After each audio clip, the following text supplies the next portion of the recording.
Good evening, everybody.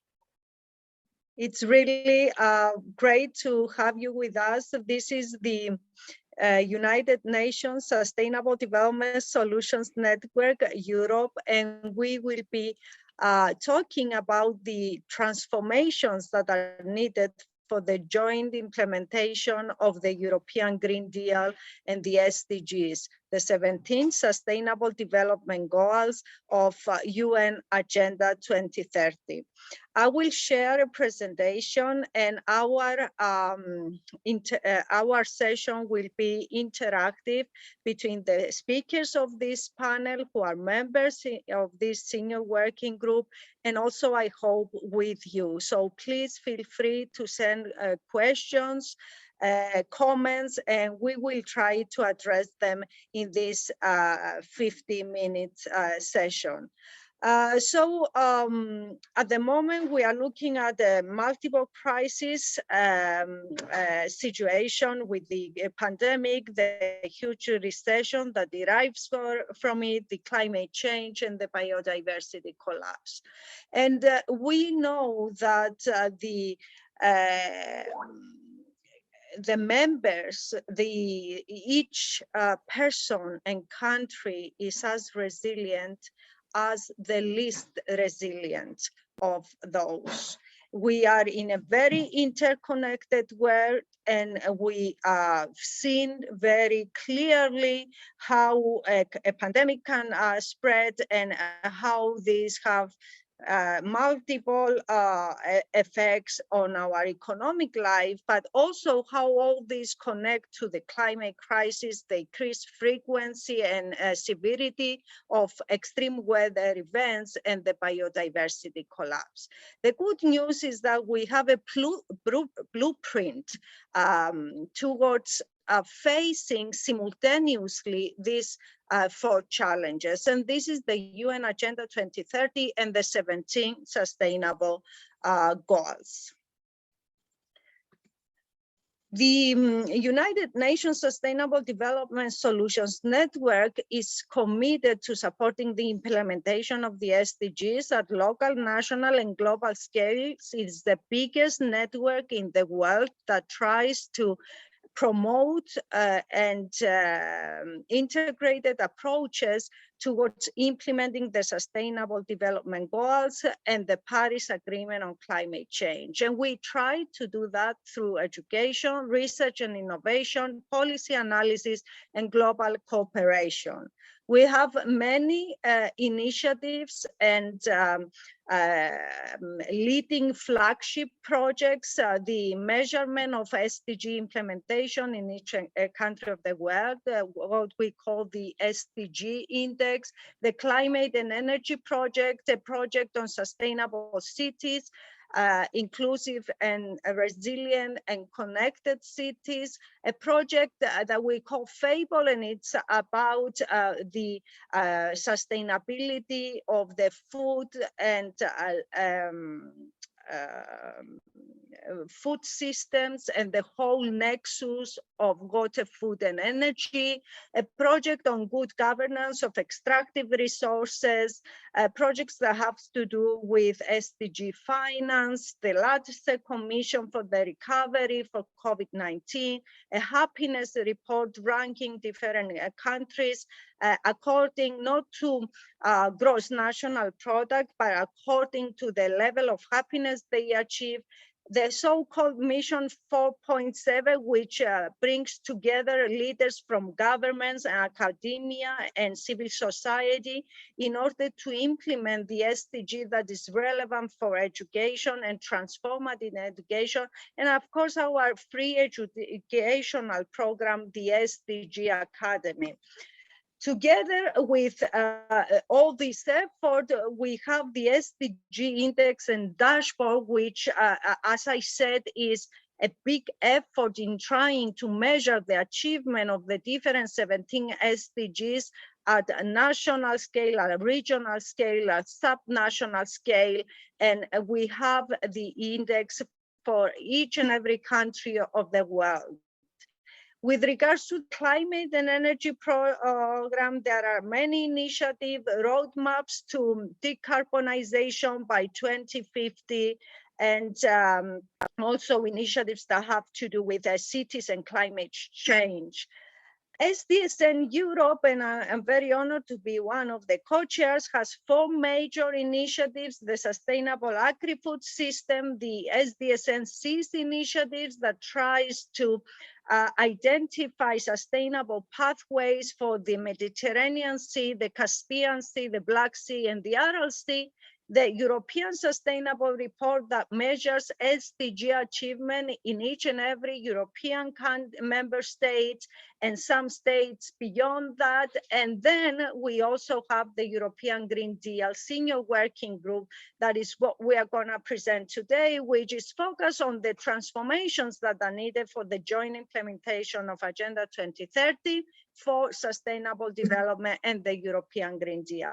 This is our picture as Europe, as Europeans, with regards to the achievement of the Sustainable Development Goals. And red means we are doing really bad, green means we are doing very well, and orange and yellow means we still have a lot of challenges to face and a quite long way to go. And we have this SDG mapping and measurement for each and every of the 17 goals. This is the picture of Europe with regards to climate action. And you see it's not looking good because most of it is red and orange. And this is the trend to 2030. So even by 2030, if we continue on these pathways, we're not gonna have the implementation of SDG that has to do with climate action. Actually, we're going to be very far away from full implementation. This European senior working group is trying to find the pathways, the financial pathways, the technological pathways, and the policy pathways that will allow us to make the transition to the implementation of the SDGs by 2030, and is focusing on Europe. Our first report last year argued that that there is an explicit economic case for building forward better. Worldwide simulations confirm that the green economy stimulus is more growth enhancing than a return to normal stimulus.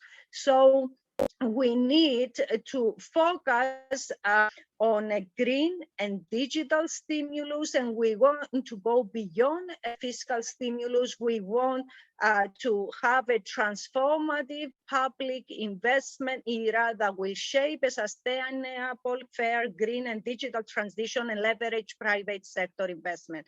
Our report specifically connects the SDGs, the European Green Deal, the European semester process, and the EU recovery plan to support policymakers with actionable strategies that can guide EU-wide and national economic recovery in line with Europe's overreaching sustainable agenda. And it is quite important to understand, and this is a part of our report in 2020, and also it comes again in the forthcoming report that will be launched in March, mid-March. It's important to understand the complicated policy framework that supports the sustainability transition.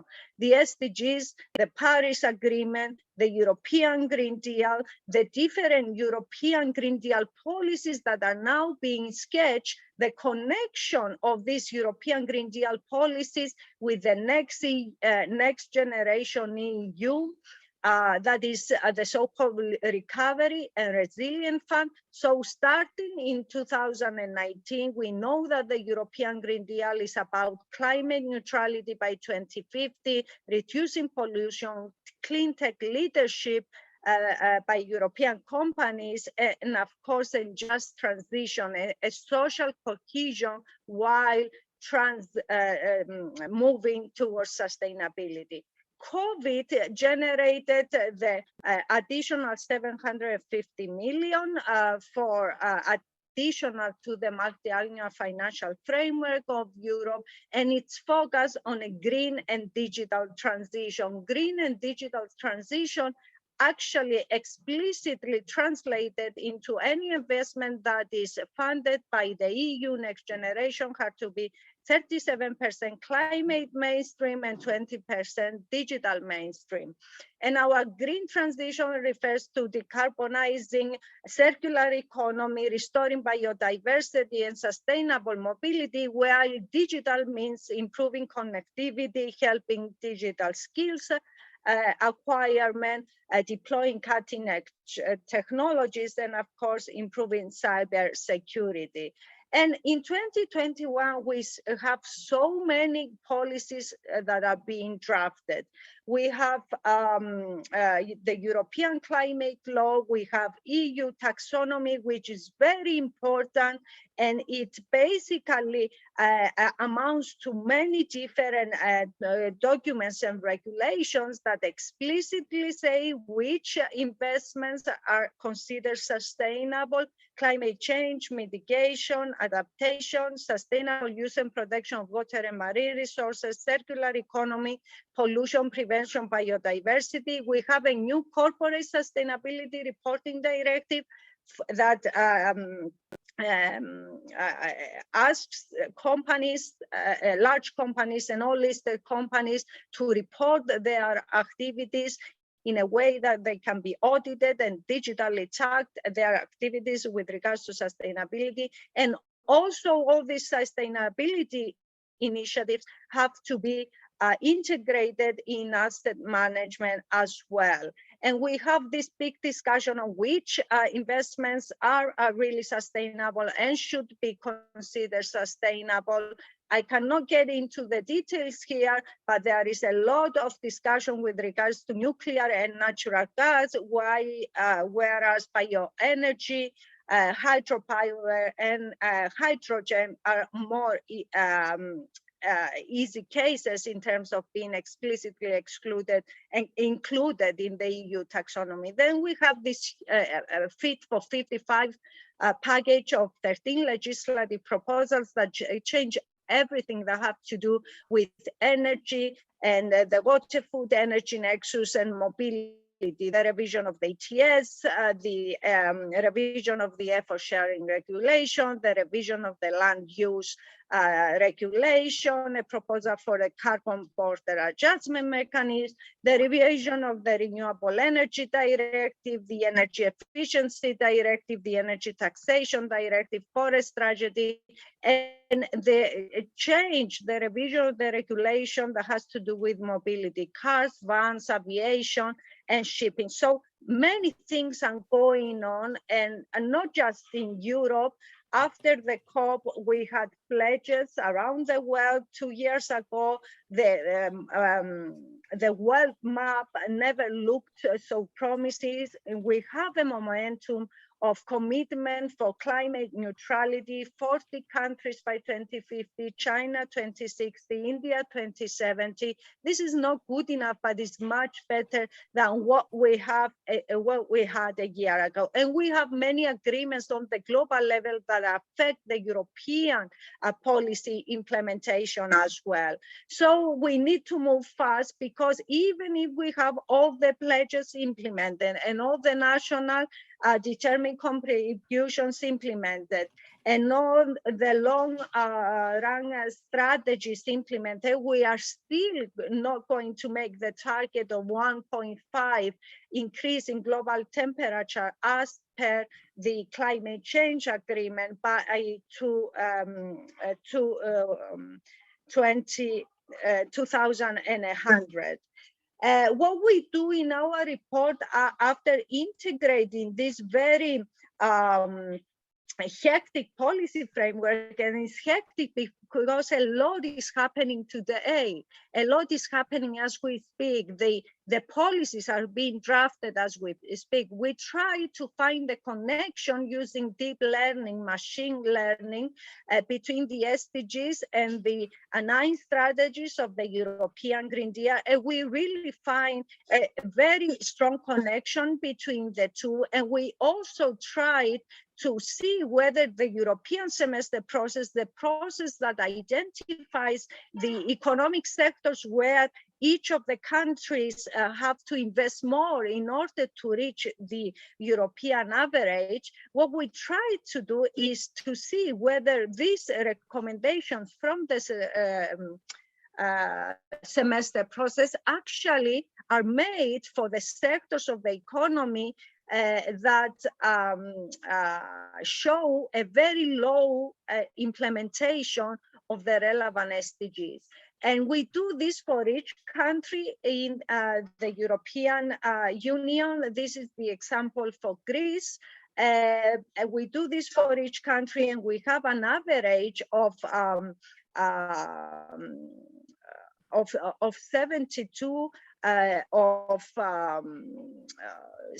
similar targeting between what is needed by the semester process and what is needed for the implementation of the SDG. So 72% is a good percentage, but of course there is space for further alignment between the semester process recommendations and the SDGs. And this is where Professor Theodoros Zachariadis will come in to show you how we try to map the SDG content in the National Recovery and Resilience Plan.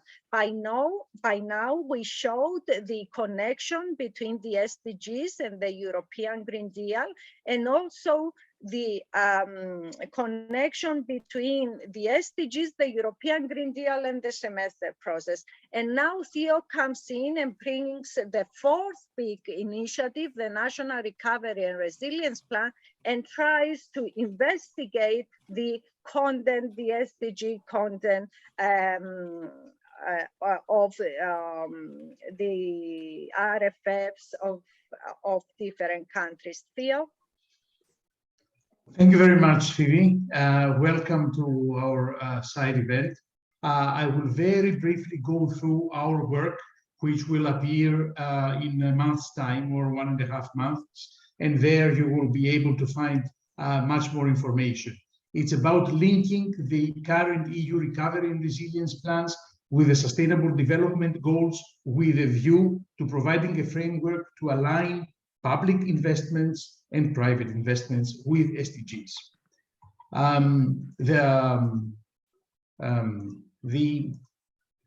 My screen is not moving. It's moving now. The issue here about recovery plans is that although the Sustainable Development Goals are embedded in the macroeconomic policy coordination process in the EU, and the annual Sustainable Growth Strategy of the EU states that the recovery plans of all EU countries must be in line with SDGs.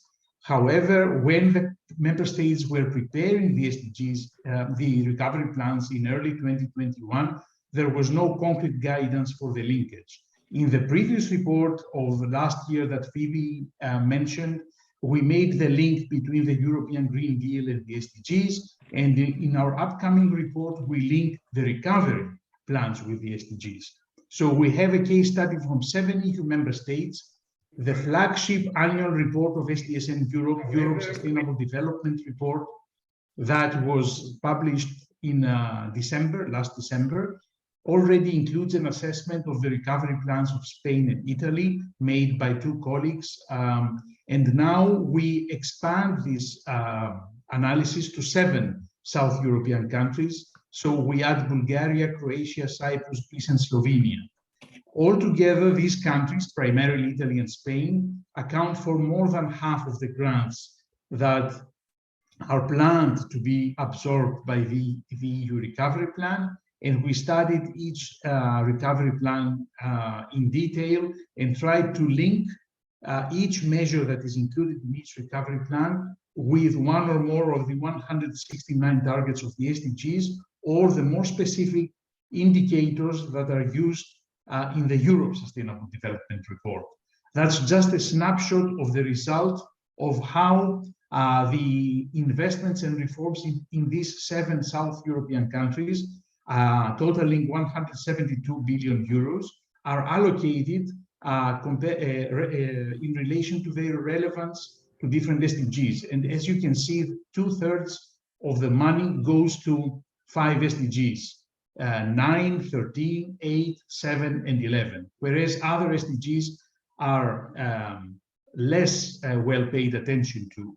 And to summarize, the recovery plans of the EU member states seem to focus on digitalization, clean energy, better infrastructure, and also alleviating some social inequalities, which correspond to these, primarily to these 4 SDGs, 7, 8, 9, and 13, whereas they pay less attention to more systemic issues that have to do with nutrition, with the quality of agricultural production and food, nature conservation, and circular economy, such as SDGs 2, 12, 14, and 15.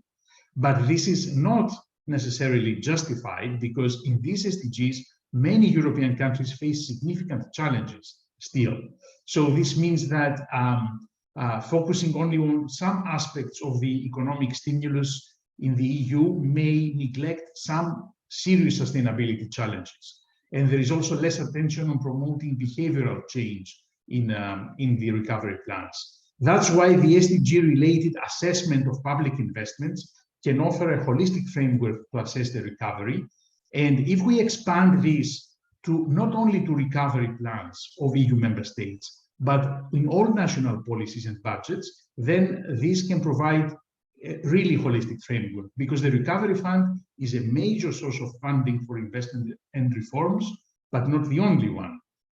There are public budgets of each member state, but there are also the European structural and investment funds from the regular EU budget, the common agricultural policy funds, and so on.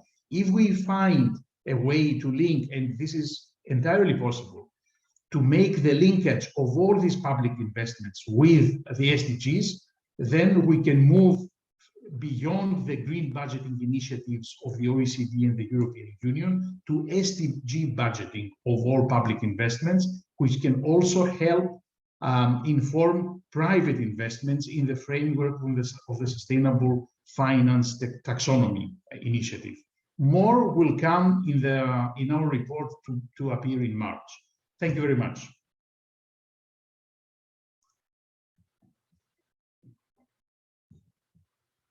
Thank you very much, Theo. Indeed, what you are saying, it's actually documented in the machine learning approaches that we have as well.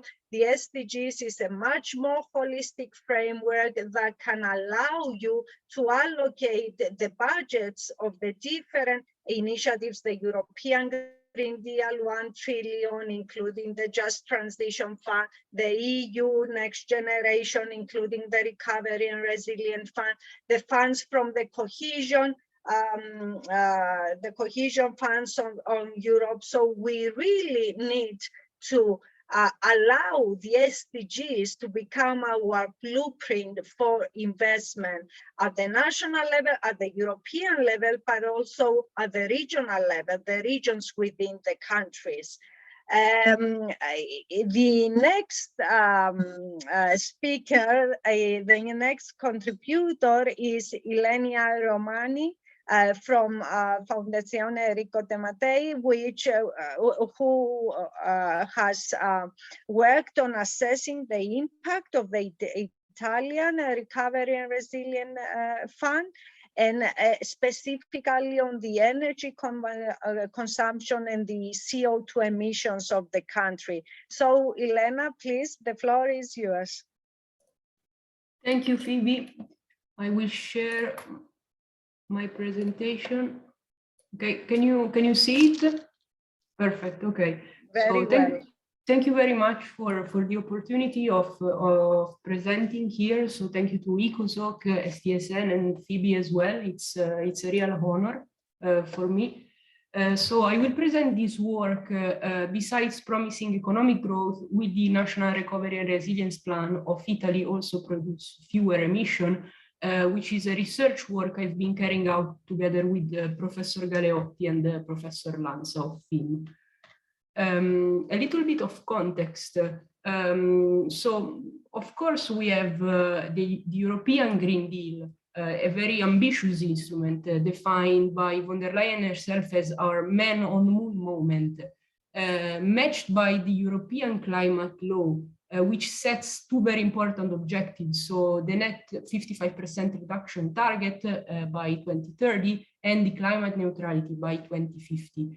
And from this graph here, we can see that the projections are not going to directly to meet these objectives. So there's much room for improvement.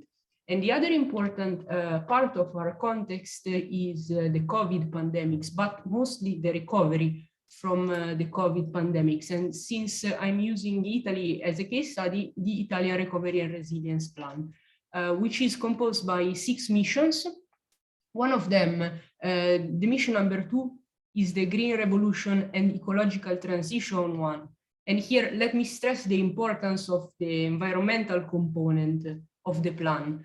Environmental importance, which is also highlighted by the fact that 37% of the funds are allocated for climate objectives. So a very important element of the recovery. And this is why the focus of the research of the work we are carrying out is on these 3 SDGs, so the number 7, 8, and 13. So we asked ourselves, what's the impact of the new European Union funds for Italy on carbon emissions, so on the environmental impact in general? We ask ourselves this question because the recovery plan funds are designed to have a multiplier effect on GDP, because obviously they have to favor the recovery from the pandemics. That's the main purpose. However, as I stressed, the environmental part is very important. The green component should obviously bring a decrease in the emissions. But on the other hand, we also have to take into account that the hopefully expected GDP expansion should increase consumption, production, hence energy demand, hence emission. So what's going to be the net effect of these two opposing driving forces? And we try to answer this question using the GEM model by Oxford Economics, which is a large-scale macroeconomic model. And through it, we created these 6 different scenarios. So we have the one without COVID, and then with COVID, but without the recovery plan, with the recovery plan, with or without green investments, and with or without reforms, in order to see the individual impact of these different policies. And briefly, we simulated the recovery plan funds using this split in this table here. So injecting new funds and money in the Italian economy. And in order to describe the green part of it, we decided to increase the amount of renewable energy which should be produced thanks to the recovery plan investments. And finally, in order to simulate the reforms, we used the proxy variable institutional quality. So we increased it in order to simulate the positive effect that the reform should have on the Italian institutional quality. And now, briefly, I would like to show you the preliminary results of this work. So first, we see the GDP point of view. And if we see here, the gray line is the scenario without COVID, so our baseline. And with the recovery money, with the reforms, we are able to be back to the pre-pandemic levels, which is not happening with the recovery fund without the reforms. So I would like to stress the importance that the reforms seems to play in our simulation results. The picture is not as rosy in terms of the unemployment rate.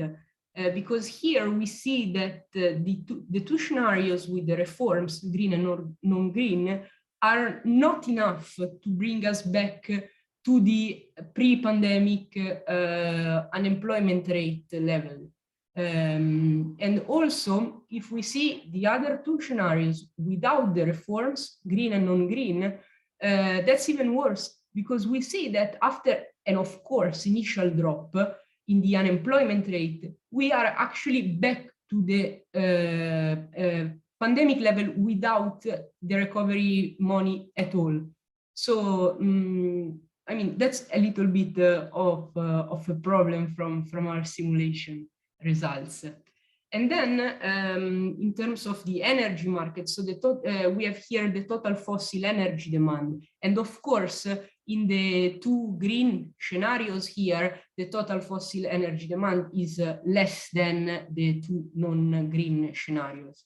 And we split the fossil energy demand in the three sources. So we have coal, gas, and oil demand. And it's very interesting to notice that while for the coal domestic demand that's strongly decreasing, the gas domestic demand is increasing. So there's a clear substitution of coal as a source in favor of gas. And oil as well, of course, is decreasing, also because we thought, I mean, of the importance of the role of the transport sector, which, I mean, was stopped a little bit by the pandemic. But again, here, we see obviously that the two green scenarios display lower fossil demands in every case, so coal, gas, and oil demand. And finally, the slide which allows us to answer to the research questions. So we have on the one hand CO2 emissions, and on the other the emission intensity. And in terms of carbon emission, it's very interesting to notice that, again, obviously, the two green scenarios are less polluting than the non-green scenarios.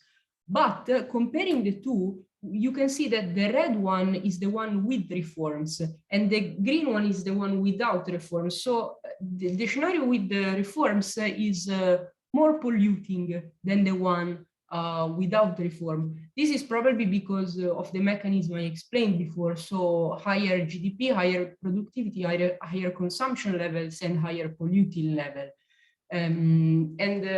On the right-hand side, we see the emission intensity, so CO2 emissions over GDP.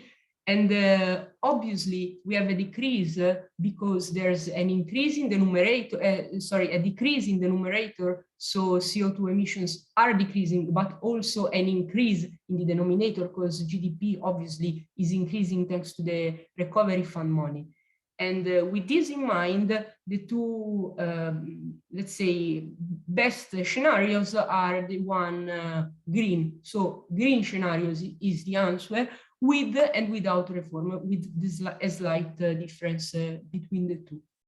So that's it from me. Thank you very much, Elena. So would you be able to argue in favor of what Theo has said before, that having an SDG-based allocation of the Recovery and Resilience Fund could help in a more efficient spending of this money in a way that will really create jobs, and it will create positive growth multipliers, and at the same time protect the environment, both with regards to climate mitigation and adaptation, but also with regards to ecosystems resilience. Do you think that if the government had an SDG-based allocator, would be better for the country? Yes, absolutely, because from the analysis we have seen exactly that money alone is not enough, no? So we need exactly an all-encompassing approach, because if we focus on productivity only, for example, we forget the rest. Now we forget the environment or the labor market and stuff. While the 17 SDGs, I think their strength is exactly that they take into account every component of sustainability. So certainly. Okay, thank you very much. Thank you. Thank you, Lena. I would like to encourage the audience to use the Q&A function. You can ask any questions you want in the Q&A, and I will pose this question to the panelists. So let me continue by saying that one important element of the transition is the need to understand that we need technological and investment pathways, and that is, we need to identify the optimal mixture of technologies that can get us to the implementation of the goals and the implementation of the European Green Deal 9 different strategies that, as we said, are compatible, are very close to the 17 goals. So we need to identify the optimal mixture of renewables, circular economy, nature-based solutions, climate adaptation solutions, and digitalization. And in our report, we say that we need to move away from reductionist thinking and move towards systems thinking. We need to identify the different systems that are crucial for our economic and social development and for our environmental sustainability and resilience. And we need to rearrange our production and consumption processes in a way that will make these systems work together, synergize, and function better.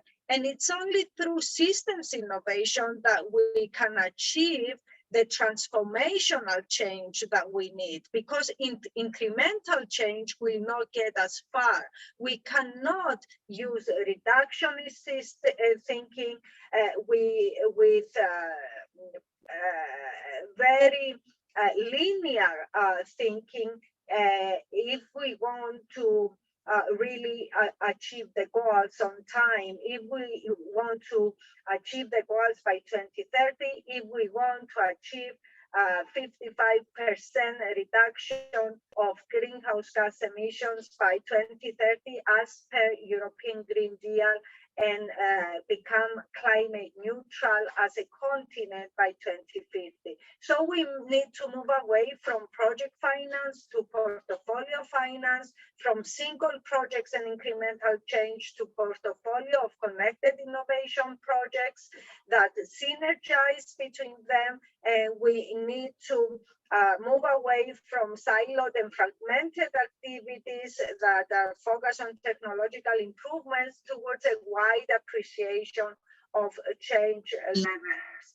And in our 2021 report, we try to analyze what kind of changes are needed in the power, industry, transport, and building sector. We try to identify the 6 pillars of decarbonization, identifying roadmaps by 2050, focusing on zero carbon electricity, electrification of end users, green synthetic fuels, smart power grids, sustainable use, and materials efficiency. So we try to promote the right mixture of policy instruments and technological solutions that can be used across the various sectors in an attempt to showcase that the European Green Deal needs to be thought in a systemic framework with multiple objectives that can be achieved through the right mixture of policy instruments and technological solutions.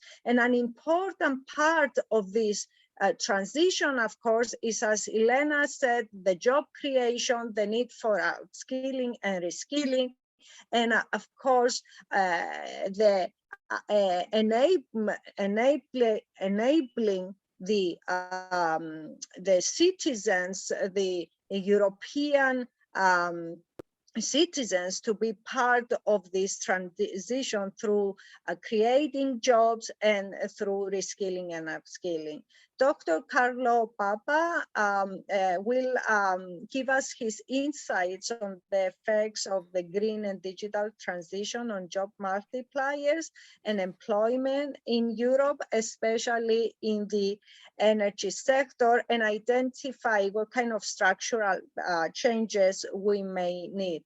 Carlo, the floor is yours. Yes, thank you very much, Phoebe. Thank you very much to the organizer and you for having me here. I will try to be very brief, but somehow provocative. Now, we are talking about crafting policy. We are talking about CO2 impact. Probably Mr. Patel will talk about how to allocate investment. So in doing a private and public investment, in doing all this exercise, I think we should be a little bit moved from the status quo, what you describe as thinking systemically, thinking through the all SDGs. And this has to be done more so into the job market. So, and I try to give you an example of a couple of activities that we have done recently for 2 clients. So we do work for pro bono for public institution, and in one case, we took a standard country risk modeling that was taking GDP as a reference and employment as a reference, and we look at that enlarging and systemically looking at the development of our country by integrating this country risk modeling with 3 variables, one of which is the climate change as a constraint, the other is the energy transition as an opportunity, but more so looking at the wealth and health distribution as a goal for the country risk.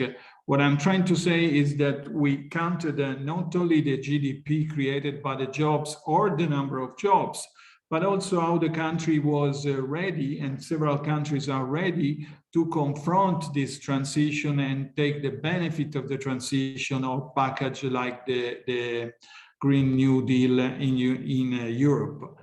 Maybe the second example will be much more clear, and I invite all of you, if you like, to connect for discussing possibility, because we do feel that we have a problem with what I can call in a short tails and details. So if you look at the energy transition valuation, you have a bunch of people out there, a bunch of refined people, economists that are saying that the energy transition will destroy jobs, and other people that they're saying the net effect will be positive. Trying to step back 1 second from approach this issue or this evaluation ideologically, we try to look at the issue holistically. And what we have done, we have looked at that tails. So, I mean, normally, if you go into model, we have seen the nice curve Dr. Romani has shown us. You know, everyone, that behind the curve, there are proxy, there are valuation. We look at the main valuation and proxy in the job market calculation for the energy transition. And guess what? Most of the focus was on specifically on generation. So you all know, even if you're not an expert, that to switch on your light at home today, there were someone producing some generators, then there were cables moving the kilowatt hours around, and some sort of software delivering to your house, to the switch of your house, the kilowatt hours. Now, if you think about evaluating the energy transition impact on the job market only by looking at the generation component, we are clearly missing the tails. So we are forgetting what will happen to the generation component, so the people producing a generator component, and what is happening to the jobs of the people maintaining and operating those generating power plant, and the people actually delivering the system, delivering the kilowatt hours to your own house. And I'm happy to report to this panel and to the people listening to us today that we convinced one of the most advanced modeling expert in advancing the modeling for energy transition by looking at tails. The same is happening, in probably to our knowledge in assessing what is happening to the to the sustainable mobility case. So everyone is saying we probably will close several factories producing cars, but I invite all of you, being investor, private investor, public investor, and policymaker, to look specifically at Tails, because if you walk down today in what is called the Motor Valley in Italy, you will see that the most advanced entrepreneurs who are producing cars since 120 years are actually moving at a fast speed towards sustainable mobility. You may want to look also at the Bloomberg research that came out today. There was identifying the amount of investment that are going today in innovation and energy transition. But I mean, Tails are not the only focus that we should have as economists or as people that want to look in a systemic way at the impact of those reforms and those policy. There are also details, and I'll give you one example. And to me, it's very specific, but it may picture in the idea. Carlo, we have another 5 minutes, and Ketan also needs to. Sure. Okay, so I stop here, but if you want to look on our website.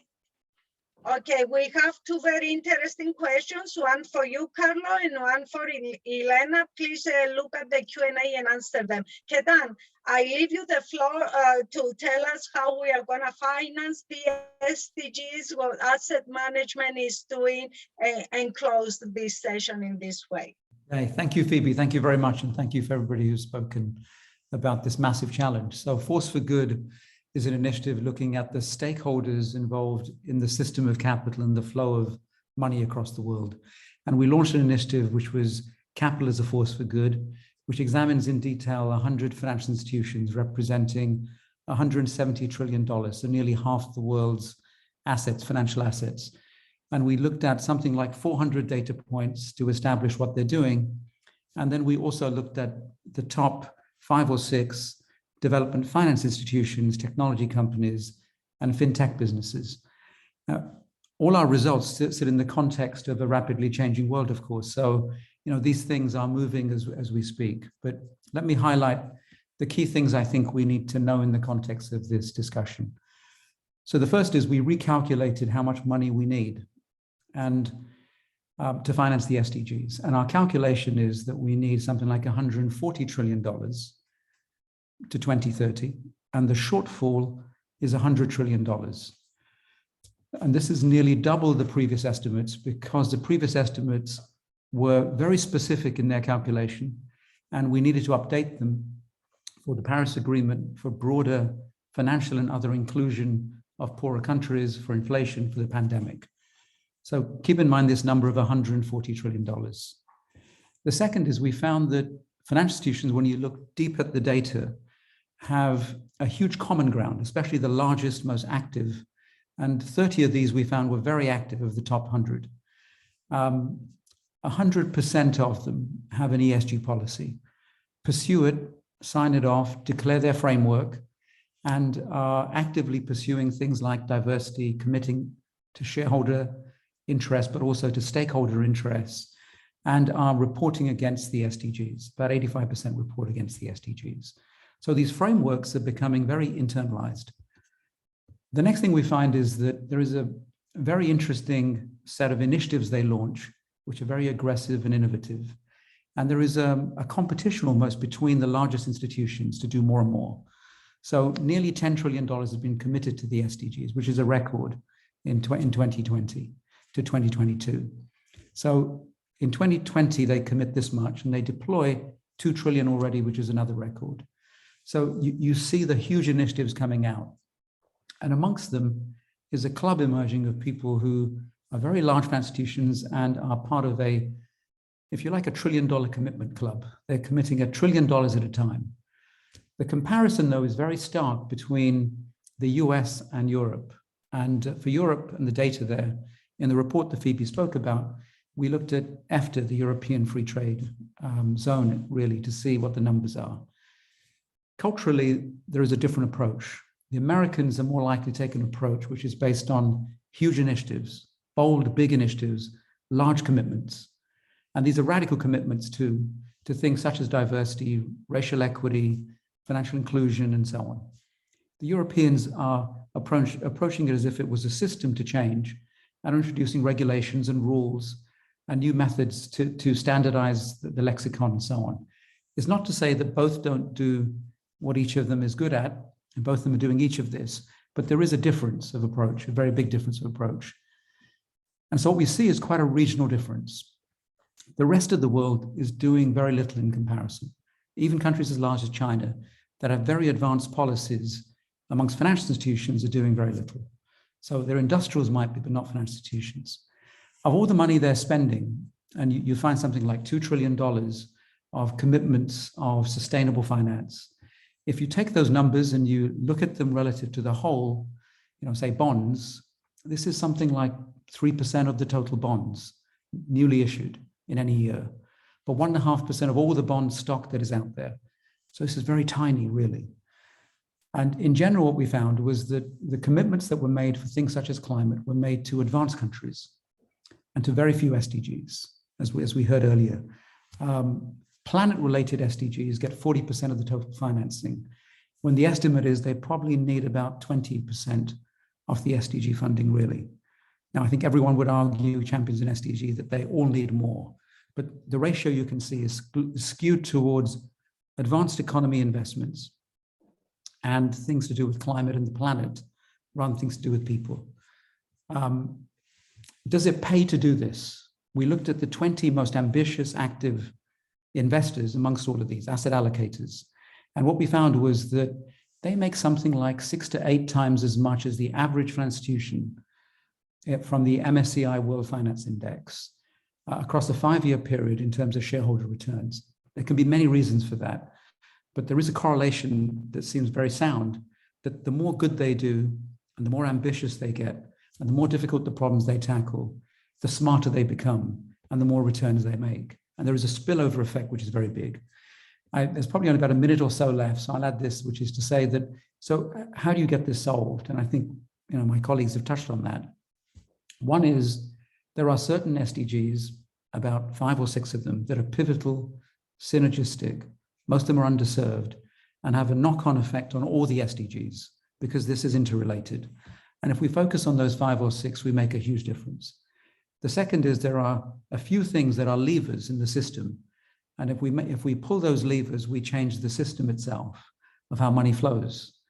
And one of those is hubs. Money flows through hubs. And Europe in particular has a very big role to play as a big trading center. And we projected out to 2050, what we think will be the most important hubs. And finally, there has to be profit from investing for a very different future. So you're not investing just to solve the problems, as we just heard, of the SDGs and what's been caused as a problem, but there has to be a return on that investment. And this is where certain countries don't meet the risk profile of investors and the returns they require to deliver. And I think this is a huge exercise that needs to be done to put countries into categories of ones that can be investable and ones that need to meet new requirements to be investable, so that we can see the flow of capital go in that direction. And so ultimately, there is a large-scale change in the system itself. Phoebe, I'm going to stop there because we're going to run out of time. This is extremely interesting. We can stay a bit over, I think, because this is extremely interesting. I identify the countries that you can really invest and invest towards reaching the goals, but also getting a return of the investment, which can further your attempts towards a sustainable future. I wanted to ask, in those countries that are not investable at the moment, do you think that they have the potential of becoming investable in a period of time that is relevant for SDG implementation? And one other question, all these pledges for trillions that are going to be invested, that are going to be SDG related investments. How much greenwashing is there? How much can we really say it's going to investments that are really going to implement the SDGs, and they're going to set the foundations for sustainable implementation of the SDGs in the future? So Phoebe, I'm going to tackle it this way. I'm going to say that every country is potentially investable, but the question and the problem is that what are countries prepared to do to meet the new standards that are being introduced very systematically by the largest financial institutions, by countries, by regulatory bodies, which establish ESG as a minimum requirement now. So it's a hurdle. ESG has become a good thing for practices and a very big hurdle. So if you're in a country that doesn't recognize the role of women and doesn't recognize the role of minorities well, you probably aren't investable for the top 100 financial institutions because it's part of their charter not to give money to those things anymore. And so you've already disqualified yourself. And so, I think you could take the investment requirement and you could say, here's a group of countries that we already invest in. Here's another group that we could invest in, make the same returns, but we've just not attacked them yet. Here's another group that would need to be subsidized by DFIs and other government and transnational organizations for us to do that. And maybe our private wealth clients and certain institutions will be happy to invest there. And then there's a final category that says, unless these countries change their approach to their own people, to their own land, and to their own practices, and to the freedom and flow of capital, they're just not going to attract the capital. And we almost find that more difficult to invest in those countries unless they change because of ESG, because of the standards that are now expected. So there is a trap. And I think that's the first part of the question for you. I'm positive that you could do it, but imagine the level of political and social and cultural change required to embrace full ESG as a country level to allow financial institutions to flow the money. On your greenwashing question, there's $400 trillion, 140 trillion is required for the SDG funding, is our estimate. And I bet you that's conservative. Another $80 trillion is required beyond 2030. Well, the numbers are already too big without a systemic change, where the values underpinning capital and the role of capital has to change. Otherwise, you can't do it. At a $400 trillion and a GDP of about 85 trillion in a year, if you're just trying to meet the SDG requirement of 140 trillion, you can't do it without a fundamental shift. So I think the easy stuff has been done. More difficult stuff is being done by 10 to 20 institutions in finance. But how about the rest, And how about the role of DFIs in this and governments? So we have a massive shift still to see engineered, and time is running out. Indeed, we need a huge transformation, and as you said, the easy things have been done. One other thing that we talked intensively about, and this is how we are going to close the session, in this senior working group, and it will be part of our report, and it was inspired by discussions we had with Kedan, is the need to monetize the value of natural and social habitat change, monetize the value that the SDGs allows us to protect, and integrating this monetization in our information disclosure to the companies so that they understand what is the increase in social welfare that they produce by implementing the SDGs, so we can integrate this in SDG performance by countries, but even by companies.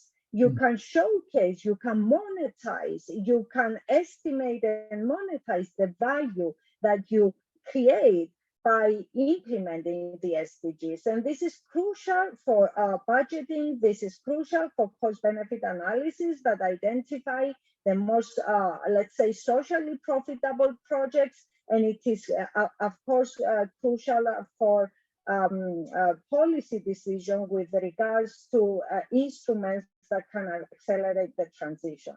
I want to thank everybody that has been following us. I want to say that I didn't properly introduce our speakers because there is a flyer with our event, but let me go one round again. Theodoros Zachariadis, Associate Professor at the Cyprus Institute of Technology, Carlo Papa, CEO of Enel Foundation with a very important career in the innovation aspect of the technological and energy, mostly transition. Elena Romani, PhD on energy transition from FIN Foundation, and Ketan Patel, leading the initiative for Force for Good, but also founding partner, co-founder of and CEO of Greater Pacific. Thank you all for being here. The event is recorded, and please do not hesitate to send us additional questions to our emails. I will respond to everything. Thank you so much, everybody, for watching us. Bye-bye. Thank you. Bye.